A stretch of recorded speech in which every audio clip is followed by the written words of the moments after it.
ഇദ്ദേഹവുമായിട്ട് സംസാരിക്കുന്ന കാര്യങ്ങൾ റെക്കോർഡ് ചെയ്യുന്ന ഒരു പൊതുപ്രവർത്തകനായിട്ട് അൻവർ മാറുന്നു? നിങ്ങളാരെങ്കിലും കാണിക്കൂ അങ്ങനെ?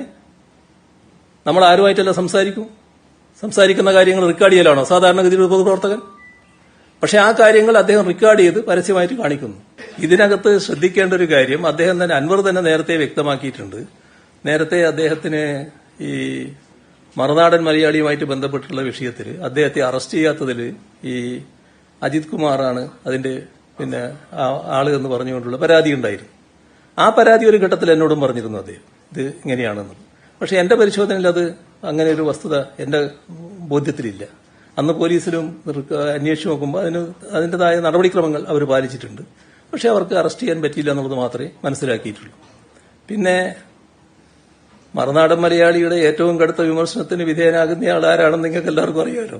അപ്പൊ ഇയാളെ സഹായിക്കുന്നത് അറിയാൻ പറ്റൂലോ. അത് പറഞ്ഞിട്ടില്ല എന്ന് മാത്രം. അൻവർ വന്ന വഴിയുണ്ട്. അൻവർ വന്ന വഴി കോൺഗ്രസിന്റെ വഴിയാണ്. അവിടെ നിന്ന് ഇങ്ങോട്ട് വന്നതാണ്. ഈ വിഷയത്തിൽ ലഭിച്ച ഒരു റിപ്പോർട്ട് എന്റെ കയ്യിലുണ്ട്. അതിലെ ചില ഭാഗങ്ങളാണ് ഞാൻ എടുക്കുന്നത്. പോലീസ് സ്വർണം മുക്കി, ഗുരുതര ആരോപണവുമായി സ്വർണ്ണക്കടത്ത് കേസ് പ്രതി.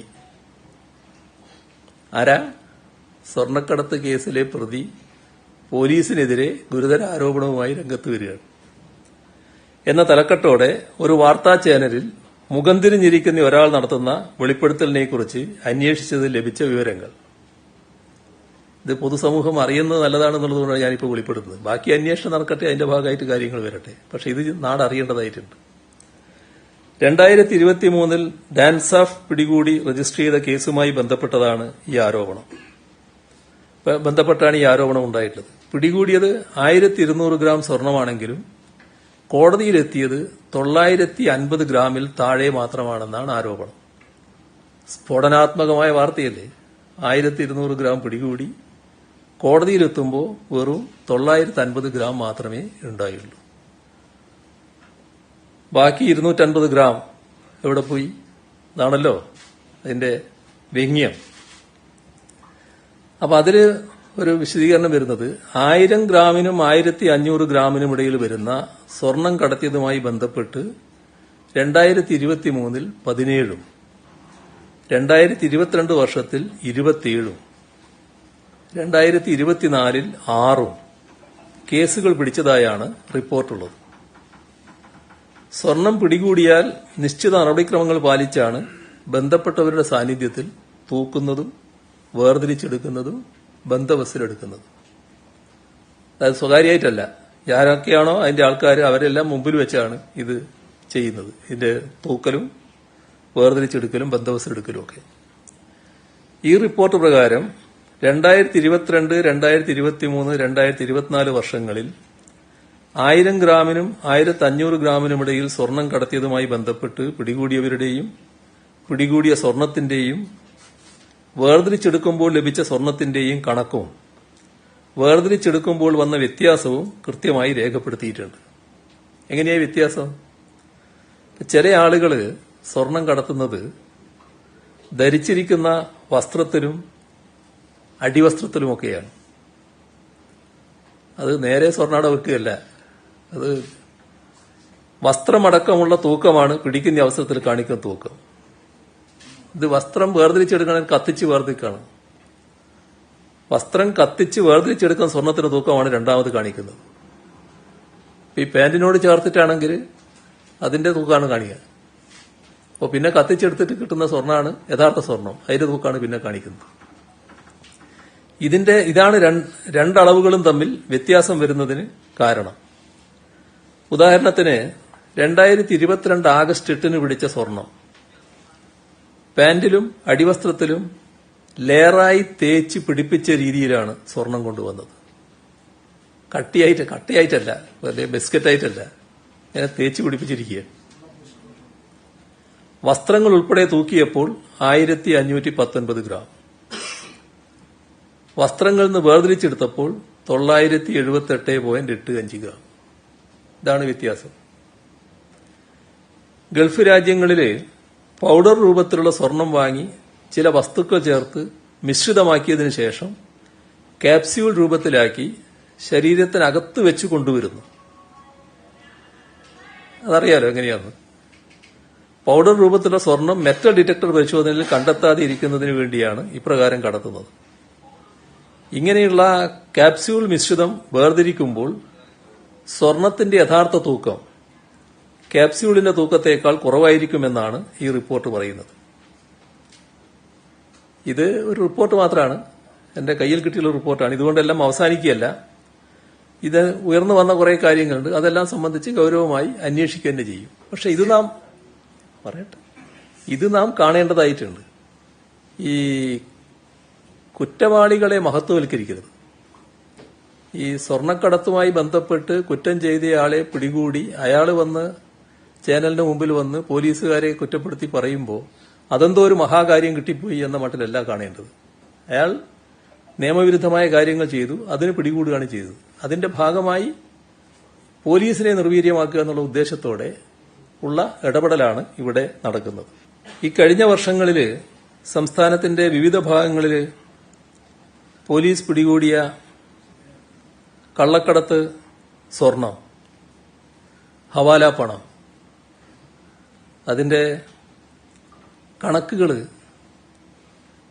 അത് ചില വ്യക്തത വരുത്തുന്ന കാര്യങ്ങളാണ്. 2022 98 കേസുകളിലായി 79.9 കിലോഗ്രാം സ്വർണം, 23 61 കേസുകളിൽ 48.7 കിലോഗ്രാം സ്വർണം. ഈ വർഷം 26 കേസുകളിലായി 18.1 കിലോ സ്വർണം പിടികൂടിയിട്ടുണ്ട്. ഇപ്പോൾ 3 വർഷം എടുത്താൽ 147.79 കിലോ സ്വർണം പിടികൂടി. അതിൽ മലപ്പുറം ജില്ലയിൽ മാത്രം പിടികൂടിയത് 124.47 കിലോ സ്വർണമാണ്. 2020 മുതൽ സംസ്ഥാനത്താകെ 122.5 കോടി രൂപയുടെ ഹവാല പണമാണ് പോലീസ് പിടിച്ചെടുത്തത്. അതിൽ 87.22 കോടി 87 കോടി 22 ലക്ഷം രൂപ മലപ്പുറത്ത് നിന്നാണ്. കരിപ്പൂർ വിമാനത്താവളം വഴി വലിയ തോതിൽ സ്വർണവും ഹവാലപ്പണവും വരുന്നുവെന്നാണ് ഈ കണക്കുകൾ സൂചിപ്പിക്കുന്നത്. ഇത് കർക്കശമായി തടയുന്നത് സർക്കാരിന്റെ ഉത്തരവാദിത്തമാണ്. സ്വർണം, മയക്കുമരുന്ന്, കള്ളപ്പണം എന്നിവ കടത്തുന്നത് നാടിനെതിരായ കുറ്റകൃത്യം തന്നെയാണ്. അതൊരു വിധത്തിലും അനുവദിക്കാനാവില്ല. പരിശോധനകൾ കർശനമാക്കാനും കള്ളക്കടത്തുകാരെ കർക്കശമായി കൈകാര്യം ചെയ്യാനും പോലീസിന് നിർദ്ദേശം നൽകിയിട്ടുണ്ട്. സ്വർണവും ഹവാലപ്പണവും കടത്തുന്നവരെ ശക്തമായി നേരിടുക എന്നതാണ് ഉദ്ദേശിക്കുന്നത്. അതിൽ നിന്ന് ഒരു തരത്തിലും പിന്മാറാൻ കഴിയില്ല. പോലീസിനെ പിന്മാറ്റണം എന്നുദ്ദേശിക്കുന്നവരുണ്ടാവും, അതിനും വഴങ്ങിക്കൊടുക്കാൻ കഴിയുന്ന കാര്യമല്ല. സ്വർണ്ണക്കടത്ത് അവസാനിപ്പിക്കാനുള്ള നടപടികൾ കൂടുതൽ ശക്തമാക്കുമെന്ന് തന്നെയാണ് ഇവിടെ വ്യക്തമാക്കാനുള്ളത്. ഇതില് ഏതെങ്കിലും ആരോപിക്കുന്ന തരത്തിൽ ഒരു ആരോപണം വന്നാൽ ഗൌരവമായിട്ട് പരിശോധിക്കുകയും ചെയ്യും. ഏതെങ്കിലും തരത്തിലുള്ള ആരോപിക്കുന്ന തരത്തിലുള്ള എന്തെങ്കിലും കുറ്റകരമായി നടന്നിട്ടുണ്ടോ അതിന് ഏറ്റവും ഉന്നതമായ ടീമാണ് പരിശോധിക്കുന്നത്. അത് ഉറപ്പുവരുത്തുകയും ചെയ്യും. പക്ഷേ അതിന്റെ മേലെ ഇനി കേരളത്തിൽ ഈ സ്വർണം പിടുത്തം വേണ്ട, ഇഷ്ടം പോലെ പോയിക്കോട്ടെ, പോലീസ് അങ്ങോട്ട് തിരിഞ്ഞു നോക്കേണ്ടതില്ല, ആ ഒരു സമീപനം നമുക്ക് സ്വീകരിക്കാൻ കഴിയില്ല. PV അൻവറാണോ എന്ന് വ്യക്തമാക്കണം. കാരണം സ്വർണ്ണക്കടത്ത് കൂടാ പോലീസിന്റെ ആത്മവീര്യം കെടുത്തുന്നു, ആകെ ഈ കാര്യം ഹവാലപ്പണം പിടിക്കുന്നത് നടത്തിക്കൂടാ എന്നൊരു നിലപാടെടുക്കുന്ന PV അൻവറാണോ? അതാണ് അങ്ങ് പറഞ്ഞതെന്ന് ഞങ്ങൾക്ക് മനസ്സിലാകുന്നതാണ്. എന്താണ് നിങ്ങൾ മനസ്സിലാക്കുന്നത് വെച്ചാൽ അത് മനസ്സിലാക്കുക എന്നുള്ളതേ വഴിയുള്ളൂ. ഞാൻ പറഞ്ഞത് അല്ല, ഇത് പറഞ്ഞോട്ടെ, ഞാൻ പറഞ്ഞില്ല, ഞാൻ പോകുന്നില്ലാലോ, ഞാനിവിടെ ഉണ്ടല്ലോ. ഈ പറഞ്ഞതിന് ഞാൻ പറയട്ടെ, എന്താണോ ഇതുമായി ബന്ധപ്പെട്ട് മനസ്സിലാക്കേണ്ടത് അതാണ് നാം കാണേണ്ടത്. ഇവിടെ ഞാൻ പറഞ്ഞ കാര്യം, ഈ സ്വർണ്ണക്കടത്തുമായി ബന്ധപ്പെട്ടവരെ ന്യായീകരിച്ച് പോലീസിനെ നിർവീര്യമാക്കി സ്വർണം കടത്ത് നിർബാധമായി നടത്തണം എന്ന ആഗ്രഹം സ്വർണ്ണക്കടത്തുകാർക്കുണ്ടാവും. അതിന് നമുക്ക് കൂട്ടുനിൽക്കാൻ കഴിയില്ല. ഇതാണ് ഞാൻ പറഞ്ഞ കാര്യം. ഇദ്ദേഹത്തെ പോലെ ഒരാൾ, അതായത് ഭരണകക്ഷി MLA ഇങ്ങനെ ഇങ്ങനെ പരസ്യമായിട്ട് ആവർത്തിച്ച് പറയുന്നതിനെ അത് ശരിയാണോ എന്ന് പറയാമോ? അതിന് ഞാൻ പറയേണ്ട കാര്യമല്ല. ഞാൻ മുഖ്യമന്ത്രി എന്ന നിലക്കാണല്ലോ പറയുന്നത്. മുഖ്യമന്ത്രി എന്ന കസേരയിൽ ഇരുന്നു കൊണ്ട് ഞാൻ പറയേണ്ടത് ഞാൻ പറയാണ്. അദ്ദേഹം ഒരു പരാതി പറഞ്ഞു, പരാതി തന്നെ പിന്നെ തന്നു. ആ പരാതി ഗൌരവമായി അന്വേഷിക്കാൻ സംവിധാനം ഒരുക്കിയിരിക്കുന്നു. ആ അന്വേഷണത്തിന്റെ ഭാഗമായി എന്തെങ്കിലും കണ്ടെത്തുകയാണെങ്കിൽ നടപടിയുണ്ടാവും. പിന്നെ മറ്റേ ഭാഗം പാർട്ടി കാര്യം അത് ഞാൻ പറയണമെങ്കിൽ ഞാൻ പറയാൻ തയ്യാറാണ്. പക്ഷെ പറയണോ? അത് മുഖ്യമന്ത്രി എന്നതൊക്കെ പറയുന്നതല്ല കേട്ടോ. അല്ല, അതല്ലേ നിങ്ങൾ ഉദ്ദേശിക്കുന്നത്? അത് വേണമെങ്കിൽ ഞാൻ പറയാം. അത് ഞാൻ അല്ല, ഈ ചോദ്യത്തിന് ഞാൻ പറയാം. അതാണ് നിങ്ങൾ അതാണ് ഉദ്ദേശിക്കുന്നെങ്കിൽ അത് ഞാൻ പറയാം. അല്ല, ഞാൻ പറയുന്നത് സാധാരണ നിലക്ക് ഞാനല്ലാതെ പറയേണ്ടത്. പക്ഷെ നിങ്ങൾ നിർബന്ധിക്കുന്നതുകൊണ്ട് ഞാൻ പറയാം. ഞാനൊരു കമ്മ്യൂണിസ്റ്റുകാരൻ കൂടിയാണല്ലോ, അതുകൊണ്ട് ഞാൻ പറയാം. സാധാരണ നിലക്ക് ഇത്തരമൊരു പ്രശ്നമുണ്ടെങ്കിൽ അദ്ദേഹം ഈ കാര്യങ്ങൾ ഒരു കമ്മ്യൂണിസ്റ്റുകാരന്റെ കൂടെ നിൽക്കുന്ന, കമ്മ്യൂണിസ്റ്റ് പാർട്ടിയുടെ കൂടെ നിൽക്കുന്ന CPIMന്റെ പാർലമെന്ററി പാർട്ടി അംഗമാണല്ലോ അദ്ദേഹം. അതുകൊണ്ടാണല്ലോ ഇടതുപക്ഷം എന്ന് പറയുന്നത്, ഇടതുപക്ഷ MLA എന്ന് പറയുന്നത്. അങ്ങനെയുള്ള ഒരാള് അദ്ദേഹം തന്നെ പറഞ്ഞല്ലോ ഞങ്ങളെല്ലാം പാർട്ടി നിയോഗിച്ചതാണ്. അങ്ങനെയെല്ലാമുള്ള ബോധം അദ്ദേഹത്തിനുണ്ടായിരുന്നുവെങ്കിൽ ആദ്യം ചെയ്യേണ്ടിയിരുന്നത് പാർട്ടിയുടെ ശ്രദ്ധയിൽപ്പെടുത്തലായിരുന്നു. എന്റെ ശ്രദ്ധയിലും പെടുത്താം, മുഖ്യമന്ത്രി എന്ന നിലക്ക് മുഖ്യമന്ത്രിയുടെ ശ്രദ്ധയിലും പെടുത്താം, പാർട്ടിയുടെ ശ്രദ്ധയിലും പെടുത്താം. പാർട്ടിയുടെ ശ്രദ്ധയിൽപ്പെടുത്തിയതിനു ശേഷമായിരുന്നു പിന്നെ പരസ്യ നടപടികളിലേക്ക് സാധാരണഗതിയിൽ പോകേണ്ടത്. അത് അല്ല അദ്ദേഹം സ്വീകരിച്ചത്. അത് സാധാരണ നിലക്ക് ഞങ്ങളുടെ കൂട്ടത്തിലുള്ള ഒരാൾ സ്വീകരിക്കുന്ന നടപടിയല്ല. അതായത് അൻവർ നൽകിയ പരാതി ഇപ്പോൾ പരിശോധിക്കുന്നത്. സ്വാഭാവികമായിട്ടും അൻവർ എന്തുകൊണ്ട് ഈ ആരോപണങ്ങൾ ഉന്നയിക്കുന്നു? കാരണം ഇപ്പോൾ CM ഉയർത്തിയത് വളരെ ഗൗരവമായിട്ടുള്ള മറ്റു വിഷയങ്ങളാണ്. അപ്പോൾ അൻവർ ഉന്നയിക്കുന്നത് ആർക്ക് വേണ്ടി എന്നുള്ളതും പരിശോധിക്കുമോ? അൻവറിനെ പറ്റി പരിശോധിക്കണമെന്ന് പറഞ്ഞുകൊണ്ട് ഗവർണർ കത്തയച്ചിട്ടുണ്ട്. ഈ പറഞ്ഞ മറ്റു കാര്യങ്ങൾ പരിശോധിക്കുന്ന കൂട്ടത്തിൽ. അതെ, അതൊക്കെ അവരെ പരിശോധനക്കാർ പരിശോധിക്കട്ടെ. അതിന്റെ പരിശോധന നടക്കുമല്ലോ, അന്വേഷണ സംഘം പരിശോധിക്കുമല്ലോ. അതാണ് ഏറ്റവും നന്നാവുന്നത്. പൊളിറ്റിക്കൽ സെക്രട്ടറിക്കെതിരായ പരാതി ചോദിച്ചപ്പോഴാണ് CM മറുപടിയിലേക്ക് വന്നത്. അതുകൊണ്ട് ദയവേത് അതിനും കൂടി മറുപടി പറയണം. എന്താ സംശയം? അദ്ദേഹം CPIMന്റെ സംസ്ഥാന കമ്മിറ്റി അംഗമാണ്. പാർട്ടി നിയോഗിച്ച് എന്റെ ഓഫീസിൽ പൊളിറ്റിക്കൽ സെക്രട്ടറി അദ്ദേഹം പ്രവർത്തിക്കുകയാണ്. മാതൃകാപരമായ പ്രവർത്തനമാണ് അദ്ദേഹം നടത്തുന്നത്. ഒരു തരത്തിലുള്ള തെറ്റായ കാര്യവും അദ്ദേഹത്തിന്റെ പക്കലില്ല. ആര് പറഞ്ഞാലും അതെല്ലാം അവജ്ഞയോട് തള്ളിക്കളയുന്നു എന്നുള്ളതേ ഉള്ളൂ. ഒരു പരിശോധനയും അക്കാര്യത്തിൽ ആവശ്യമില്ല. അദ്ദേഹം കൊടുക്കുന്ന പരാതികള് താങ്കളിലേക്ക് എത്തുന്നില്ല. അൻവറോ മറ്റുള്ളവരോ കൊടുക്കുന്ന പരാതി അതേപോലെ സ്വീകരിച്ച് നടപടിയെടുക്കാനല്ല ശശി അവിടെ ഇരിക്കുന്നത്. ഈ സർക്കാരിന് നിയമപ്രകാരം സ്വീകരിക്കാൻ പറ്റുന്ന നടപടി മാത്രം എടുക്കുന്നതിനാണ് അത് അവിടെ ഇരിക്കുന്നത്. അല്ലാത്ത നടപടി സ്വീകരിച്ചാൽ ശശിയല്ല ആരായാലും ആ ഓഫീസിൽ ഇരിക്കാൻ പറ്റില്ല. നിയമപ്രകാരമുള്ള നടപടി മാത്രമേ സ്വീകരിക്കാൻ പറ്റൂ. ഞാൻ പറഞ്ഞു തീരട്ടെ, നിങ്ങളെന്തിനാ ധൃതിപ്പെടുന്നത്? നിയമപ്രകാരമല്ലാത്ത, നിയമപ്രകാരം സ്വീകരിക്കാൻ പറ്റാത്ത എന്തെങ്കിലും കാര്യം പറഞ്ഞിട്ടുണ്ടെങ്കിൽ സ്വാഭാവികമായി ചെയ്തിട്ടുണ്ടാവില്ല. ആ ചെയ്യാത്തതിനൊക്കെയുള്ള വിരോധം വെച്ച് വിളിച്ചു പറഞ്ഞാൽ അതിന്റെ മേലെയൊന്നും മാറ്റുന്നതല്ല അത്തരം ആളുകളെ. അത് മനസ്സിലാക്കണം. അതെനിക്കറിയില്ല. അദ്ദേഹം പോയിട്ട് പറഞ്ഞു, അത് കേട്ടില്ല എന്ന് പറയുന്നുണ്ട്. അതുകൊണ്ടാണ് ഞാൻ പറഞ്ഞത്. എന്താ പറഞ്ഞതെന്ന് നോക്കണം. ADGP MR അജിത്കുമാറിനെ ക്രമസമാധാന ചുമതലയിൽ നിന്ന് മാറ്റണമെന്ന ആവശ്യം CPI അടക്കമുള്ള കക്ഷികൾ ഉന്നയിക്കുന്നുണ്ട്. അതിന് ഈ പോലീസ് മേധാവിയുടെ അന്വേഷണ റിപ്പോർട്ട് വരെ കാത്തിരിക്കണോ? അതെല്ലാം നിലപാട് വ്യക്തമാക്കി കഴിഞ്ഞതാണ്. ഒരാരോപണം വന്നു എന്നുള്ളതിന്റെ മേലെ മാത്രം ആരെയും ഒരു സ്ഥലത്തും മാറ്റില്ല. അന്വേഷണ റിപ്പോർട്ടിന്റെ ഭാഗമായിട്ട് മാത്രമേ മാറ്റൂ. അത് വ്യക്തതയുള്ള നിലപാടാണ്. ഞാൻ പറഞ്ഞല്ലോ, ആർക്കും വേണ്ടി പോയതല്ലത്. ഞാൻ പറഞ്ഞല്ലോ, എനിക്ക് വേണ്ടി പോകേണ്ട കാര്യമില്ല എന്ന് ഞാൻ പറഞ്ഞല്ലോ. നേതാക്കളെ കണ്ടതെങ്കിൽ അങ്ങനെയോ സർക്കാരിനെയോ പ്രതിനിധീകരിച്ച അല്ല ADGP RSS നേതാക്കളെ കണ്ടതെന്ന് അല്ല എന്നുണ്ടെങ്കിൽ അദ്ദേഹം എന്തിനു വേണ്ടി കണ്ടു എന്നുള്ളതും ആ കണ്ടതിൽ ഒരു അനൌചിത്യമുണ്ട് എന്നാണ് കരുതുന്നത്. അതൊക്കെ പരിശോധനയുടെ ഭാഗമായി വരട്ടെ. പരിശോധിച്ച് വന്നതിന് ശേഷം അതിലെന്തെങ്കിലും വീഴ്ചയുണ്ടെങ്കിൽ അപ്പോൾ എന്ത് നടപടിയെടുക്കുമെന്ന് പറയാം. അതായത് CM മുഖ്യമന്ത്രിയുടെ പൊളിറ്റിക്കൽ സെക്രട്ടറി വിശ്വാസം അർപ്പിച്ചാണ് ഇപ്പോൾ സംസാരിച്ചത്. TV അൻവർ MLA പരാതി കൊടുത്തിട്ടുള്ള പാർട്ടിക്കാണ്. അപ്പൊ അത് പാർട്ടി മാത്രം പരിശോധിക്കട്ടെ എന്ന നിലപാടാണ് മുഖ്യമന്ത്രിക്കുള്ളത്. ഒരു കാര്യം. മറ്റൊന്ന്, വിജിലൻസ് അന്വേഷണം നേരിടുന്ന ഒരു ഉദ്യോഗസ്ഥൻ ADGPയുടെ ക്രമസമാധാന ചുമതലയിൽ തുടരുന്നത് ശരിയാണ്? വിജിലൻസ് അന്വേഷണത്തിന്റെ ഭാഗമായുള്ള ആദ്യത്തെ വെരിഫിക്കേഷനാണ് നടക്കുക. ആ വെരിഫിക്കേഷൻ നടന്നതിന് ശേഷം എന്തെങ്കിലും ഉണ്ടെങ്കിൽ, ഞാൻ പറഞ്ഞില്ല, ഏത് അന്വേഷണവും നടന്നതിന് ശേഷം അതിന്റെ ഭാഗമായി എന്തെങ്കിലും കാര്യങ്ങളുണ്ടെങ്കിൽ അപ്പോൾ ഉചിതമായ നടപടി വരും. അപ്പോൾ മാത്രമേ നടപടി ഉണ്ടാവൂ. ആവർത്തിച്ച് ഞാൻ പറയാണ്, ആരെങ്കിലും ആരോപണം ഉന്നയിച്ചു എന്നുള്ളതിന്റെ മേലെ ഉത്തരവാദപ്പെട്ട സ്ഥാനത്തിരിക്കുന്ന ഒരാളെയും മാറ്റുമെന്ന് ആരും തെറ്റിദ്ധരിക്കണ്ട. അത് കാര്യം വ്യക്താക്കട്ടെ. ഒരു ആരോപണം വന്നു എന്നുള്ളത് കൊണ്ട് മാത്രം ആരെയും ഒരു സ്ഥലത്തു നിന്നും ഒഴിവാക്കില്ല. അത് സംബന്ധിച്ച് അന്വേഷണം നടത്തി ആ ആരോപണത്തിൽ എന്തെങ്കിലും കഴമ്പുണ്ടെന്ന് കണ്ടാൽ ഉചിതമായ നടപടി സർക്കാർ എടുത്തിരിക്കും.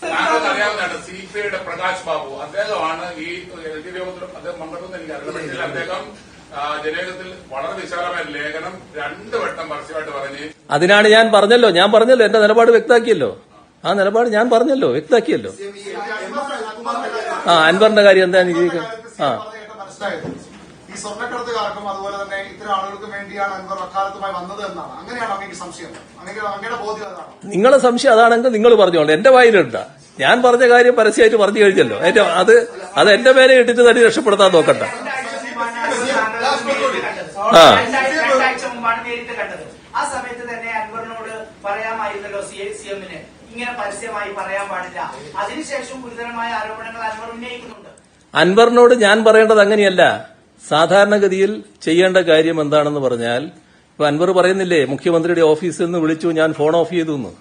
ഇങ്ങനൊരു പത്രസമ്മേളനം അദ്ദേഹം ആദ്യം നടത്തിയപ്പോൾ ആ പത്രസമ്മേളനം കണ്ട ഉടനെ തന്നെ ഞാൻ അദ്ദേഹത്തെ ബന്ധപ്പെടാൻ ഓഫീസിൽ പറയാണ്. അദ്ദേഹത്തിന് എന്തെങ്കിലും പറയാനുണ്ടെങ്കിൽ എന്റെ അടുത്ത് വന്ന് കാര്യങ്ങൾ പറയണം. ഇത് മാധ്യമങ്ങളുമായി ചർച്ച ചെയ്യല്ല വേണ്ടത്, എന്റെ അടുത്ത് വരാൻ പറയൂ എന്ന് പറഞ്ഞു. എന്റെ ഓഫീസിൽ നിന്ന് മാത്രമല്ല മറ്റു തരത്തിലും അദ്ദേഹത്തിന് വിവരം കൊടുത്തു. അദ്ദേഹം തൊട്ട പിറ്റേ ദിവസവും പത്രസമ്മേളനം നടത്തി. അന്നും അദ്ദേഹത്തെ കണ്ടു. ഇനി കൂടുതൽ പറയാതെ എന്റെ അടുത്ത് വരികയാണ് വേണ്ടത്, അതിന്റെ ശേഷം കാര്യങ്ങൾ നടത്തുകയാണ് വേണ്ടത് എന്ന് വീണ്ടും അദ്ദേഹത്തോട് നേരിട്ട് മറ്റൊരാൾ പറയുകയാണ്. അതിനുശേഷം 3ാമത്തെ ദിവസവും അദ്ദേഹം പത്രസമ്മേളനം നടത്തി. ആ 3ാമത്തെ ദിവസത്തെ പത്രസമ്മേളനത്തിലാണ് അദ്ദേഹം പറയുന്നത്, ഞാൻ മുഖ്യമന്ത്രിയെ നാളെ പോയി കാണും കേട്ടോ. അങ്ങനെയാണ് അദ്ദേഹം വരുന്നത്. അപ്പോഴേക്ക് അദ്ദേഹവുമായി സംസാരിച്ച കാര്യങ്ങൾ റെക്കോർഡ് ചെയ്തിട്ടുള്ള വിവരങ്ങളടക്കം പരസ്യമായിട്ട് വരുന്നു, ചാനലുകളിൽ വരുന്നു. അദ്ദേഹവുമായിട്ട് സംസാരിക്കുന്ന കാര്യങ്ങൾ റെക്കോർഡ് ചെയ്യുന്ന ഒരു പൊതുപ്രവർത്തകനായിട്ട് അൻവർ മാറുന്നു. നിങ്ങളാരെങ്കിലും കാണിക്കൂ അങ്ങനെ? നമ്മൾ ആരുമായിട്ടല്ല സംസാരിക്കുന്ന കാര്യങ്ങൾ റെക്കോർഡ് ചെയ്യലാണോ സാധാരണഗതിയിൽ ഒരു പൊതുപ്രവർത്തകൻ? പക്ഷെ ആ കാര്യങ്ങൾ അദ്ദേഹം റെക്കോർഡ് ചെയ്ത് പരസ്യമായിട്ട് കാണിക്കുന്നു. അത് അത്രയും കാര്യങ്ങൾ വന്നപ്പോൾ എന്റെ അടുത്ത് അദ്ദേഹം വന്നു, നിവേദനം തന്നു. ആ നിവേദനത്തിന്റെ മേലെ ഞാൻ പറഞ്ഞു, ഇപ്പൊ തന്നെ അന്വേഷണ സംഘം വന്നിട്ടുണ്ട്, ആ അന്വേഷണ സംഘത്തിന് കൊടുത്തിട്ടുണ്ട്, അവരെ അന്വേഷണ റിപ്പോർട്ട് വരട്ടെ, നടപടി എന്താണെന്ന് അതിനുശേഷം തീരുമാനിക്കുക എന്ന് പറഞ്ഞ് അദ്ദേഹത്തെ വിട്ടു. ആകെ 5 മിനിറ്റാണ് ഞങ്ങൾ തമ്മിൽ കണ്ടത്. നിങ്ങൾ അരമണിക്കൂർ എന്നൊക്കെ പറഞ്ഞു, അത് വസ്തുതയല്ല. 5 മിനിറ്റാണ് കണ്ടത്. 5 മിനിറ്റ് കൊണ്ട് അദ്ദേഹം എന്റെ ഓഫീസിൽ നിന്ന് ഇറങ്ങി പോവുകയും ചെയ്തു. നടപടി സ്വീകരിക്കാത്തത് അദ്ദേഹം ഏതെങ്കിലും തരത്തിൽ അങ്ങേ വഴിവിട്ട് സഹായിച്ചുകൊണ്ടാണെന്ന ദുഷ്ടലാക്കോടെയുള്ള ആരോപണങ്ങൾ പൊതുമണ്ഡലത്തിൽ പ്രതിപക്ഷ നേതാക്കളടക്കം ഉന്നയിക്കുന്നുണ്ട്. അപ്പോൾ ഈ ADGP MR അജിത്കുമാറുമായി ഏതെങ്കിലും വ്യക്തിപരമായ കടപ്പാട് കൊണ്ടാണോ അദ്ദേഹത്തെ ഇവിധം സംരക്ഷിക്കുന്നത്? എന്നെ വഴിവിട്ട് സഹായിക്കാൻ നിങ്ങൾക്ക് ആർക്കും കഴിയില്ല, ഒരാൾക്കും കഴിയില്ല. കാരണം വഴിവിട്ട് നടക്കുന്ന ഒരു ശീലമുണ്ടയാളെ മാത്രമേ വഴിവിട്ട് സഹായിക്കാൻ പറ്റൂ. ആ പൂതിയൊക്കെ മനസ്സിൽ വെച്ചാൽ മതി. പിന്നെ ഏതെങ്കിലും ഒരു അപഖ്യാതി പറഞ്ഞു വരുത്തി അതിന്റെ ഭാഗമായിട്ട് എന്നെ മറ്റൊരാൾക്ക് എതിരാക്കാന്നുള്ളതും സാധിക്കുന്ന കാര്യമല്ല. എന്താണോ നിയമപ്രകാരം ചെയ്യേണ്ടത് അത് മാത്രമേ സാധാരണഗതിയിൽ ചെയ്യൂ. ഇവിടെ കേൾക്കുന്നത് എന്തിനു നിങ്ങളെന്തിനു ധൃതി കാണിക്കുന്നു? ഞാൻ എഴുന്നേറ്റ് പോകുന്നില്ലല്ലോ. ഇതിനകത്ത് ശ്രദ്ധിക്കേണ്ട ഒരു കാര്യം, അദ്ദേഹം തന്നെ അൻവർ തന്നെ നേരത്തെ വ്യക്തമാക്കിയിട്ടുണ്ട്. നേരത്തെ അദ്ദേഹത്തിന് ഈ മറുനാടൻ മലയാളിയുമായിട്ട് ബന്ധപ്പെട്ടുള്ള വിഷയത്തിൽ അദ്ദേഹത്തെ അറസ്റ്റ് ചെയ്യാത്തതിൽ ഈ അജിത് കുമാറാണ് അതിന്റെ ആള് എന്ന് പറഞ്ഞുകൊണ്ടുള്ള പരാതി ഉണ്ടായിരുന്നു. ആ പരാതി ഒരു ഘട്ടത്തിൽ എന്നോടും പറഞ്ഞിരുന്നു അദ്ദേഹം, ഇത് ഇങ്ങനെയാണെന്ന്. പക്ഷെ എന്റെ പരിശോധനയിൽ അത് അങ്ങനെ ഒരു വസ്തുത എന്റെ ബോധ്യത്തിലില്ല. അന്ന് പോലീസിലും അന്വേഷിച്ചു നോക്കുമ്പോൾ അതിന്റേതായ നടപടിക്രമങ്ങൾ അവർ പാലിച്ചിട്ടുണ്ട്. പക്ഷെ അവർക്ക് അറസ്റ്റ് ചെയ്യാൻ പറ്റിയില്ല എന്നുള്ളത് മാത്രമേ മനസ്സിലാക്കിയിട്ടുള്ളൂ. പിന്നെ മറുനാടൻ മലയാളിയുടെ ഏറ്റവും കടുത്ത വിമർശനത്തിന് വിധേയനാകുന്നയാൾ ആരാണെന്ന് നിങ്ങൾക്ക് എല്ലാവർക്കും അറിയാമല്ലോ. അപ്പൊ ഇയാളെയൊക്കെ സഹായിക്കുന്നത് അറിയാൻ പറ്റൂലോ. അത് പറഞ്ഞിട്ടില്ല എന്ന് മാത്രം. പക്ഷെ ഓഫീസിലുള്ള മറ്റാളുകളെ അതുമായി ബന്ധപ്പെടുത്തി പറയാണ്. അവരൊക്കെ CM ഓഫീസാണ്, CM ഓഫീസിന്റെ ഭാഗമായി നിൽക്കുന്നതാണ്, വിശ്വസ്തമായ രീതിയിൽ കാര്യങ്ങൾ നിർവഹിച്ചു പോവുകയാണ്. അതിലപ്പുറം വേറൊന്നും പറയാൻ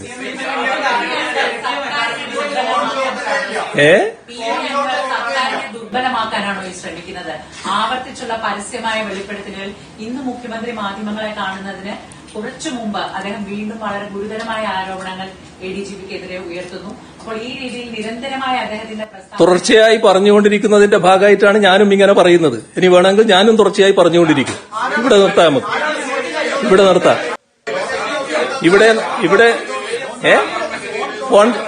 ഫോൺ ചോർത്തലിന്റെ കാര്യം ഗൗരവമായി ഉന്നയിച്ചിട്ടുണ്ടല്ലോ. ആ ഉന്നയിച്ച കാര്യം പിന്നെ പരിശോധിക്കുമെന്ന് ഞാൻ പറഞ്ഞില്ലേ? ഞാൻ പറഞ്ഞല്ലോ, ഏത് ആരോപണവും ആർക്കും ഉന്നയിക്കാമല്ലോ. ആരോപണത്തെക്കുറിച്ച് ഞാൻ ഈ കസേരയിൽ ഇരുന്നുകൊണ്ട് ഒരു മുഖ്യമന്ത്രി എന്ന നിലയ്ക്ക് ഒരു അഭിപ്രായവും പറയുന്നത് ശരിയല്ല. അത് സാധാരണ നിലക്ക് ചെയ്യാൻ പാടില്ലാത്തതാണ്. അത് ഗൗരവമായി അന്വേഷിക്കട്ടെ, ആ അന്വേഷണത്തിന്റെ ഭാഗമായി വരട്ടെ. അല്ല ഞാൻ പറഞ്ഞത് ആധികാരികമായ ഒരു റിപ്പോർട്ട് എന്റെ കയ്യിൽ കിട്ടിയത് കൊണ്ടാണ് സ്വർണ്ണക്കടത്തുമായി ബന്ധപ്പെട്ട കാര്യം. അത് പോലീസിനെ നിർവീര്യമാക്കാനാണ് എന്ന് പറയുന്ന ആ റിപ്പോർട്ട് ശരിയായതുകൊണ്ടാണ് നിങ്ങളുടെ മുമ്പിൽ നിങ്ങളിലൂടെ നാടിനോട് ഞാൻ പറഞ്ഞത്. അത് നാട് അറിയേണ്ടതായിട്ടുണ്ട് എന്നുള്ളത് കൊണ്ടാണ്. മറ്റു കാര്യങ്ങളൊന്നും ഞാനിപ്പോ പറയില്ല, കാരണം അത് പരിശോധനയ്ക്ക് ശേഷം തീരുമാനിക്കേണ്ട കാര്യമാണ്.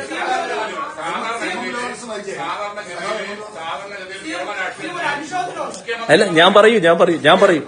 സാധാരണഗതിയിൽ നമ്മൾ അനുഭവം വെച്ച് മുഖ്യമന്ത്രി താങ്കൾ എംഎൽഎയോട് ഇനി സംസാരിക്കേണ്ടത് പറഞ്ഞാൽ സാധാരണ സംസാരിക്കാനുള്ള ഈ അൻവർ എന്തുകൊണ്ടാണ് വീണ്ടും അത് ഇന്ന് പോലും സംസാരിക്കുന്നത്? അൻവറിന്റെ പശ്ചാത്തലം ഇടതുപക്ഷ പശ്ചാത്തലമല്ല. അൻവർ വന്ന വഴിയുണ്ട്. അൻവർ വന്ന വഴി കോൺഗ്രസിന്റെ വഴിയാണ്. അവിടെ നിന്ന് ഇങ്ങോട്ട് വന്നതാണ്. നിങ്ങൾ വേണ്ടാത്ത വ്യാഖ്യാനത്തിലൊന്നും പുറപ്പെടണ്ട. ഇനി ഞാൻ അവസാനമായിട്ടൊരു കാര്യം പറയാം. സഖാവ് എം ലോറൻസ് അന്തരിച്ചിരിക്കുകയാണ്. കേരളത്തിലെ കമ്മ്യൂണിസ്റ്റ് പ്രസ്ഥാനത്തിന്റെ മുതിർന്ന നേതാവാണ്. അത്യുജ്വലമായ സമരപാരമ്പര്യം. എടപ്പള്ളി പോലീസ് സ്റ്റേഷൻ ആക്രമണ കേസിലടക്കം പ്രതിയായിട്ടുള്ള, ദീർഘകാലം LDF കൺവീനറായിട്ടുള്ള, കേരളത്തിലാകെ അറിയപ്പെടുന്ന ആ നേതാവിന്റെ വിയോഗത്തിൽ അനുശോചനം രേഖപ്പെടുത്തുന്നു.